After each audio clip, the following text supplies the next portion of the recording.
káàbọ̀ sá. LAFINDARA pẹ̀lẹ́ kulé. Ẹ sá.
Ẹ̀yin olólùfẹ́ Yoruba movies káàkiri jákèjádò, sinimá ńlá kan ni mo tún gbé wá fún yín lénìí. Fíìmù tí mo gbé wá fún yín òun là ń pè ní LAFINDARA Part 2, Part 1 and Part 2.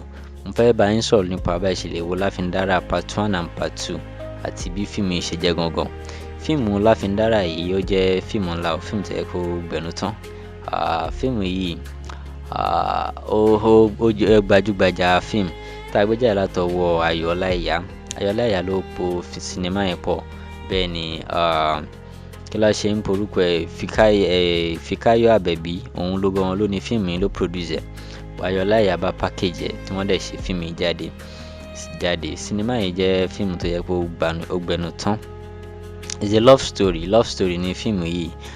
Tẹ́ bá wo fíìmù yẹn máa like ẹ̀ gan, ẹ dẹ̀ máa fẹ́ wo, ẹ̀yin tẹ́ fẹ́ wo love story, so fíìmù yìí ó jẹ́ option fún yín láti wo.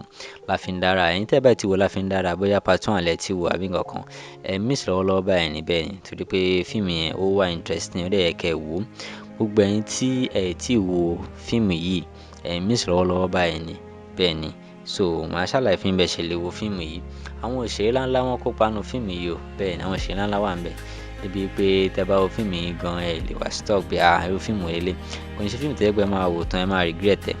Torí mo ti ṣèlérí fún yín ní channel yìí pé àwọn fíìmù tó yẹ pé ó wà interesting tẹ́ dẹ̀ máa enjoy láti wò, òun ni màá máa ṣe update wọn fún yín bí. So any fíìmù tí mo bá ti ṣe fún yín yẹ kẹ́ mọ̀ yìí pé ó débẹ̀ ni. So LAFINDARA yẹn jẹ́ fíìmù tó yẹ kẹ́ wò. Bẹ́ẹ̀ ni tẹ́ bá fẹ́ wo Part 1 ìyẹn LAFINDARA, báwo lẹ ṣe máa ṣe? Ẹ rí dájú pé like video tẹ́ ń wò yìí, ẹ like video yìí, ẹ subscribe channel tẹ́ wá kẹ́ notification bell yín, ẹ wá bọ́ sí description box video yìí, ẹ máa rí link ńbẹ̀ tó máa indicate LAFINDARA. Tẹ́ bá ti click ẹ dẹ̀ máa wo Part 1 LAFINDARA lójú screen yín lẹ́sẹ̀kẹsẹ̀ láti inú channel tí wọ́n fi sí ní official movie yẹn, ẹ máa wò lójú screen yín. Tẹ́ bá fẹ́ wo Part 2 ìyẹn LAFINDARA, kí lẹ máa ṣe? Nǹkan tẹ́yin náà máa ṣe ò pọ̀. Ẹ rí dájú pé like video tẹ́ ń wò yìí, tàbí pé ẹ ti like ẹ tẹ́lẹ̀, ẹ make sure pé ẹ subscribe channel yìí kẹ́ dẹ̀ notification bell yín, eléyìí ṣe pàtàkì. Tẹ́ bá ti wá ṣe eléyìí, ẹ wá bọ́ sínú comment section yẹn, ẹ wá comment síbẹ̀ yìí pé LAFINDARA Part 2 kí wọ́n bá yín show ẹ̀. LAFINDARA Part 2, ẹ̀yin ti ṣe tán tẹ́yin fẹ́ wo LAFINDARA Part 2, so ẹ comment síbẹ̀ dáadáa kẹ́ fi demand fún fíìmù yìí. Wọ́n á lè mọ̀ yín pé ẹ ti ṣe tán, ìyẹn ẹ̀yin olólùfẹ́ fíìmù LAFINDARA, ní pé ẹ ti ṣe tán, ẹ ti ready láti wo LAFINDARA. Tẹ́ bá ti ṣe eléyìí tẹ́ ti demand fún fíìmù yìí dáadáa, so wọ́n máa rí pé ẹ̀yin olólùfẹ́ fíìmù yìí ẹ ti fẹ́ wo fíìmù yẹn, wọ́n máa lè release ẹ̀ fún yín. Wọ́n ní any reason láti hold láti mú wá, since ẹ pé wọ́n ti yà sí fíìmù yìí sílẹ̀, so ẹ kọ demand fún ní comment section ni, wọ́n á dẹ̀ release ẹ̀. Àwa dẹ̀ máa ṣe update fún yín bí pé wọ́n ti ń show ẹ̀, kẹ́ ẹ lè wò. Tá bá ti ṣe update yẹn fún yín, ẹ lè rí update wa. Òun la fi ní kẹ́ subscribe channel kẹ́ dẹ̀ notification bell yín. Ẹ ṣé púpọ̀.